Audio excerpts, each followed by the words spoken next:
I really like this movie. Welcome to part 2 of our Kpop Demon Hunters prop series, where I will go over Mira's glaives. This one is definitely my favorite. Not to pick favorites, but it is this one. And it's a little trickier than the Rumi sword we did last time, but it follows the same basic principles. So what we're doing is we're starting with a dowel, and that will pretty much be the base of it. So I'll run from pretty much right up here all the way down to the end of the prop, and that just gives it a lot more stability and it's more than just like a big floppy piece of foam.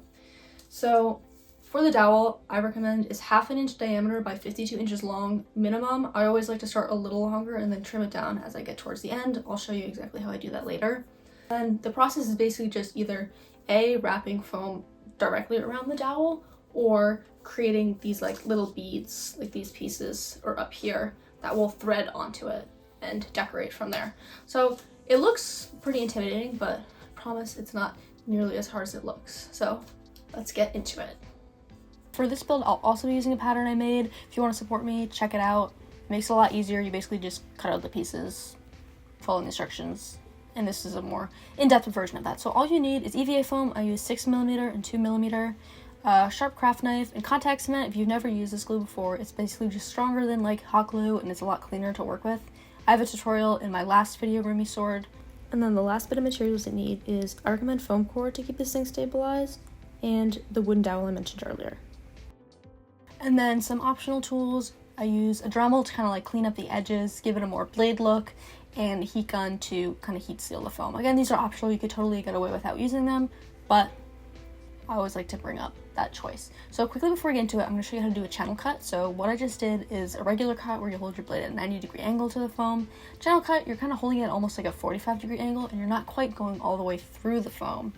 And what this does is it allows us to take a chunk of the foam out while leaving the other side undisturbed. So this will essentially create the channel in which the dowel will go through both the bead pieces I mentioned earlier and the actual scythe blade itself. So you can see you gotta take your time with this, and you can essentially just peel out that middle section. You can see that we've created a divot that hasn't disturbed the other side of the foam. Okay, let's get into it. So here's the blade, and I'm gonna start by doing that exact cut I just showed you, the channel cut, down the bottom section. So you can see, as I mentioned earlier, this is where the dowel is gonna like start. So I'm just taking my time, cutting that channel out.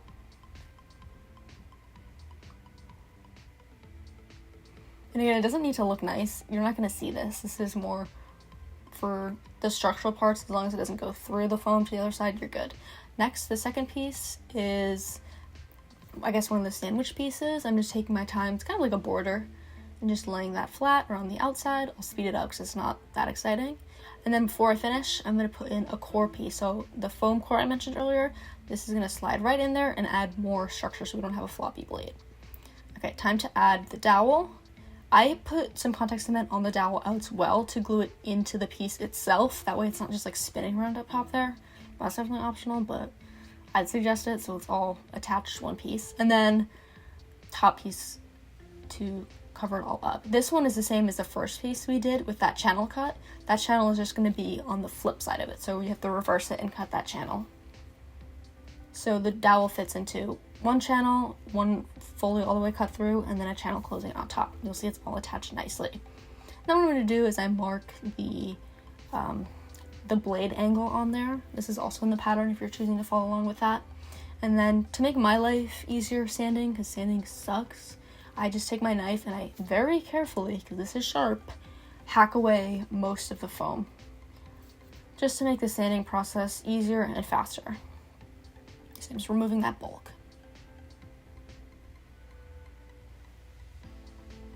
And then some final detail pieces. One of these goes on either sides of the blade because it is all symmetrical.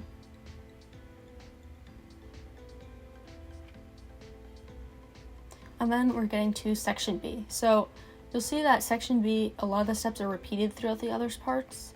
So I'm starting with a channel on this piece. And then the way this is layered is just like how A was layered. So one full channel in between two of the half channels, and then either side of that is 2 full pieces of foam. So it's going to be 5 layers of foam to create each of these like bead pieces. So you can see how I'm stacking them. Again, since this piece is not symmetrical across the Y axis, you do need to remember to reflect one of those pieces and cut the channel on the reflected half. This is in the instructions too, but this is basically how we're going to create it. So 5 layers, wooden dowel goes all the way through. And that process will be repeated later on. Again, to make my life easier, I'm choosing to Dremel my foam into a more rounder shape. And I'm just going to make that a more simple process by hacking off a lot of the bulk.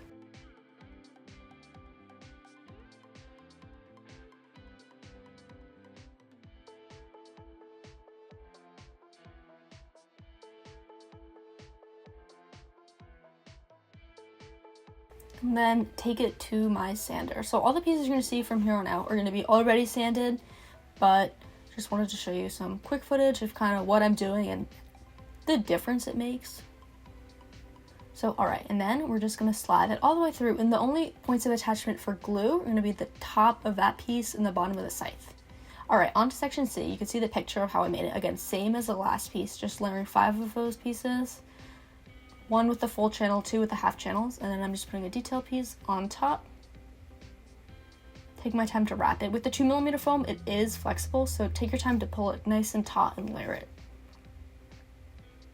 And then slide that on top too. Again, I'm not gluing these pieces to the pole, I'm gluing them to each other or around the pole, because if you try to put contact cement on the pole itself, you will not be able to slide them up. Alright, next for section D, I'm creating these little like 90-degree angled pieces. Again, I'm removing the bulk to make my life easier later on. Be very careful with this. I don't know what I was doing. This looks deeply unsafe. And then I take 3 of them and I wrap them, and these I do glue directly to the pole itself. So you take your time wrapping them, and now we're moving on. So next is another wrap piece where we're gluing directly onto the pole. So this is a long one, but it is 2mm foam, so you have a little more flexibility in it. So just take your time starting from the top and wrapping as far down as the foam allows you. Basically just until you run out. Again, contact cement is extremely sticky, so once you've made good contact between the 2 glues, it's almost impossible to rip off. So take your time, don't rush it.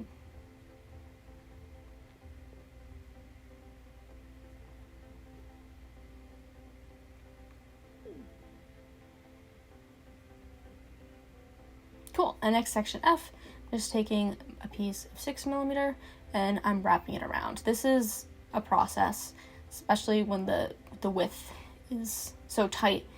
You have to put glue on either of the sides to help them join. It's not going to look perfect. There's always some finagling involved. And then you can see there's 2 little like border pieces at the top and the bottom.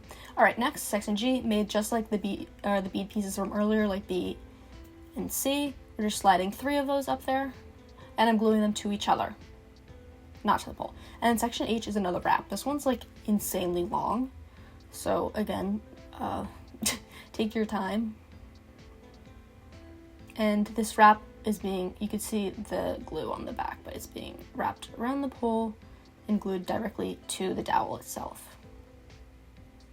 And before I wrap it on, you can see the dremeled edges. It just gives it a nicer, more finished look. It's just what I prefer. It's, again, totally an optional step. Not using a sanding tool will not hinder your ability to make this prop at all.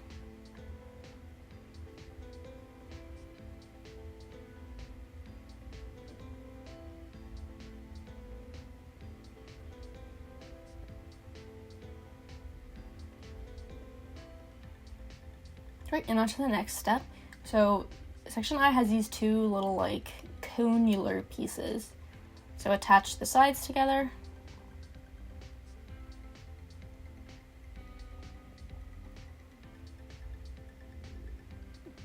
And then you'll get 2. And then I use a little bit of contact cement to attach them together. There's not a lot of connection, so what I recommend actually is taking your hot glue gun and almost like welding that internal seam together. Just, it holds better.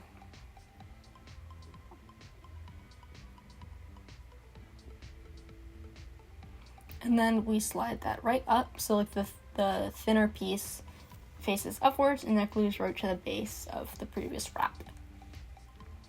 nice and tight. Section J, again, made like all the other bead pieces, so 5 layers of foam, 1 full channel, 2 halves on either side, and then 2 full pieces of foam on the outside. And then I cut it into shape, and I Dremeled it. Put a little wrap detail on the bottom, and slide that all the way up. You can tell that mine was a little tight on this one, so there was some aggression needed to get that on there. And we're almost done.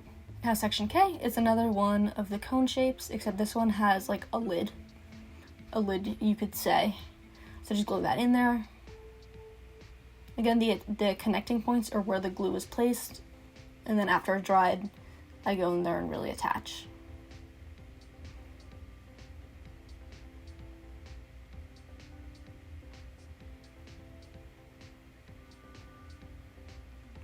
And then slide that up.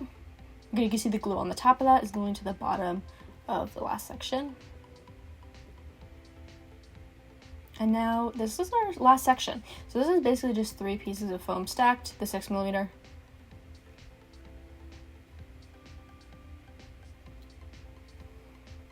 And then this is what I meant about leaving the pole a little longer than you think you need. Again, foam with the wraps and the flexibility of it, it can pull. It'll be maybe a little shorter than you thought, a little longer than you thought. So I always like to leave my pole long enough. I measure out the last pieces and then I cut the excess off. That way I don't have to deal with running out of space, having too much. And then just put these 2 wraps around it to build up that end piece. And then I glue the last piece just directly at the bottom. It's kind of like a decorative finial. And then that's pretty much the main build of the prop. So yours will probably look a little more like this side of it. But all you need to do is prime it. I use Plasti Dip, like 2 coats of the white, it just makes it easier to paint next, and then throw some paint on there and she looks pretty beautiful. If you're interested in how I paint, I have a paint tutorial on my Instagram. It's like a reel, so it's pretty short. I might make a longer one if anyone's interested, but you just use regular acrylic paints and I show you how to do the ombre. So yeah, that's pretty much it, and stay tuned for Miss Zoe.